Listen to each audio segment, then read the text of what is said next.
Welcome to of the record. School కి head master రాకపోతే టీచర్లు పిల్లలు ఎలా రిలాక్స్ అవుతారు? సరిగ్గా అలాగే ఉందట ఆంధ్రప్రదేశ్ మంత్రుల మానసిక స్థితి. ఎందుకంటారా? ముఖ్యమంత్రి చంద్రబాబు నాయుడు ఫారిన్ టూర్ లో ఉండడమే. పెద్ద ఆయన లేనప్పుడు ఇంకా అప్రమత్తంగా ఉంటూ అన్ని తామే చూసుకోవాల్సిన అమాత్యులు సచివాలయం మెట్లు కూడా ఎక్కకపోవడం విచిత్రం. ఓవైపు అకాల వర్షాలతో రైతులు కష్టకాలంలో ఉంటే ఆదుకోవాల్సిన మంత్రులు నామమాత్రపు పాత్ర పోషిస్తున్నారు.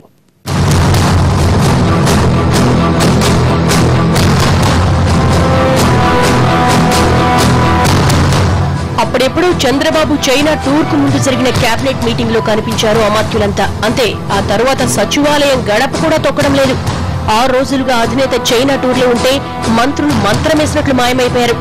ప్రభుత్వం అంటే సీఎం, మంత్రులు, అధికారులు. మరి సీఎం అందుబాటులో లేనప్పుడు మిగతా వారంతా సమన్వయంతో ముందుకు నడవాలి.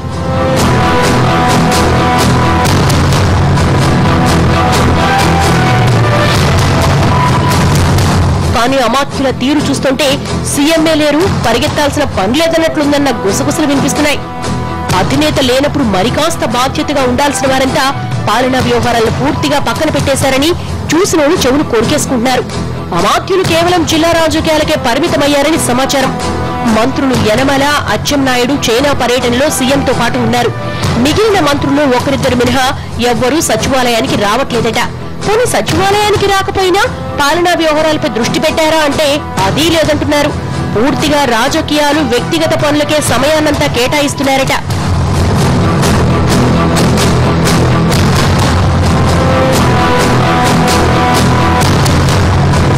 సీఎం సచివాలయంలో ఉన్నప్పుడు ఎలాంటి సమీక్షలు లేకపోయినా అందుబాటులో ఉండే మంత్రులు కూడా ఇప్పుడు కనిపించకపోవడం విడ్డూరం.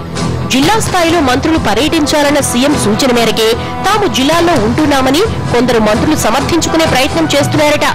జిల్లాల్లో ఉండడం అంటే పాలనా వ్యవహారాలను పూర్తిగా పక్కన పెట్టేయమని కాదని కామెంట్స్ వినిపిస్తున్నాయి.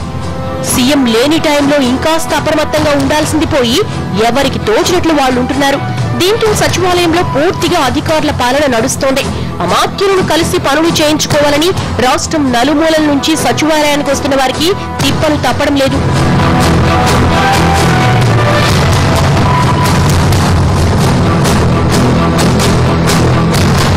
ఓవైపు అకాల వర్షాలతో రాష్ట్రంలో రైతులకు తీవ్ర నష్టం జరిగింది. ఇలాంటి విపత్కర సమయంలో అయినా మంత్రులు రంగంలోకి దూకి అన్నదాతలకు భరోసా ఇవ్వాల్సిన అవసరం ఉంది. మంత్రి పత్తిపాటి పుల్లారావు సమీక్ష, జిల్లాలో పర్యటన మినహా రైతులకు అండగా నిలవలేకపోయారన్న కామెంట్స్ వినిపిస్తున్నాయి. ఇలాంటి వాటిపై అప్రమత్తం కావాల్సిన హోం, రెవెన్యూ శాఖ మంత్రులు నామమాత్రంగా ఉండడంపై విమర్శలు వస్తున్నాయి. ఇదే సమయంలో చైనా పర్యటనలో ఉన్న సీఎం అకాల వర్షాలపై సమీక్షించి ప్రభుత్వ ప్రధాన కార్యదర్శికి సూచనలు చేశారంటే ఇక్కడి మంత్రులు ఏం చేస్తున్నారో అర్థం చేసుకోవచ్చు. కనీసం సంబంధిత మంత్రులు కూడా అవసరమైన చర్యలు తీసుకోవడంలో చొరవ చూపలేకపోయారన్న గుసగుసలు వినిపిస్తున్నాయి.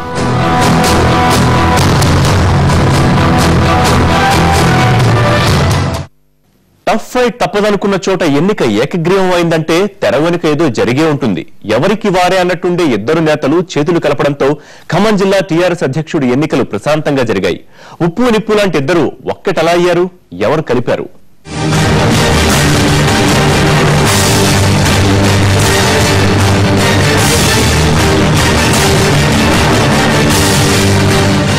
ఖమ్మం జిల్లాలో టీఆర్ఎస్ కున్న బలం మొదటి నుంచి అంతంతే. అధికారంలో వచ్చిన తర్వాత ఇతర పార్టీల నేతలు వచ్చి చేరడంతో ఇప్పుడు అంతో ఇంతో బలంగా కనిపిస్తోంది.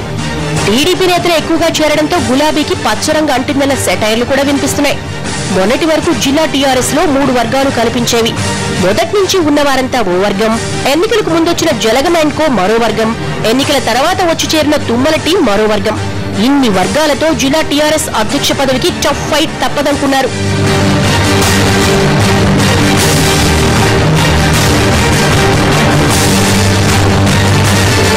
కానీ ఎలక్షన్ టైంకు ఎస్ఏ బేగ్ ను ఏకగ్రీవంగా ఎన్నుకోవడం అందరినీ ఆశ్చర్యంలో ముంచెత్తింది. ఖమ్మం జిల్లాలో మండలాలు, నగర కమిటీల ఎన్నికలే వివాదాస్పదమయ్యాయి. అన్ని మండలాల్లో కార్యకర్తలు ఆధిపత్యం కోసం రోడ్డెక్కారు. నిరాహార దీక్షలకు కూడా దిగారు. కొన్ని చోట్ల తుమ్మల, జలగం వర్గీయులు, ఇంకొన్ని చోట్ల తుమ్మల వర్గీయులు, పాత నాయకుల మధ్య వివాదాలు చెలరేగాయి. ఈ నేపథ్యంలో జిల్లా పార్టీ అధ్యక్ష ఎన్నికలో ఇంకెన్ని గొడవలు జరుగుతాయో అని కార్యకర్తలు తెగ కంగారు పడ్డారు. ఉద్రిక్త పరిస్థితులు తలెత్తకుండా ముందు జాగ్రత్తగా భారీ బందోబస్తు ఏర్పాటు చేశారు. కానీ చివరికి ఎన్నిక ఏకగ్రీవం కావడంతో పార్టీ నేతలంతా ఊపిరి పీల్చుకున్నారు.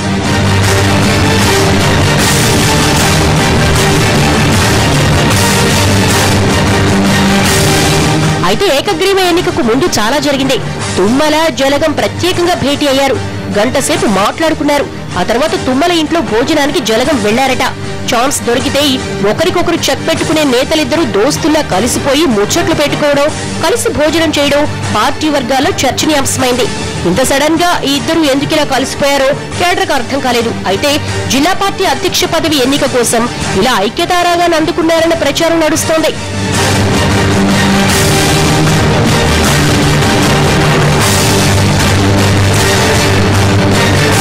మంత్రి హరీష్ రావు జోక్యం మేరకే ఖమ్మం జిల్లా టీఆర్ఎస్ లో గ్రూపులు మెత్తబడ్డట్టు తెలుస్తోంది. బేగ్ ఎన్నికను ఏకగ్రీవం చేసేందుకు తుమ్మల, జలగంలకు మంత్రి నచ్చ చెప్పారని సమాచారం. స్వయానా హరీష్ నచ్చ చెప్పడంతో వారు ఒప్పుకున్నారన్న గుసగుసలు వినిపిస్తున్నాయి.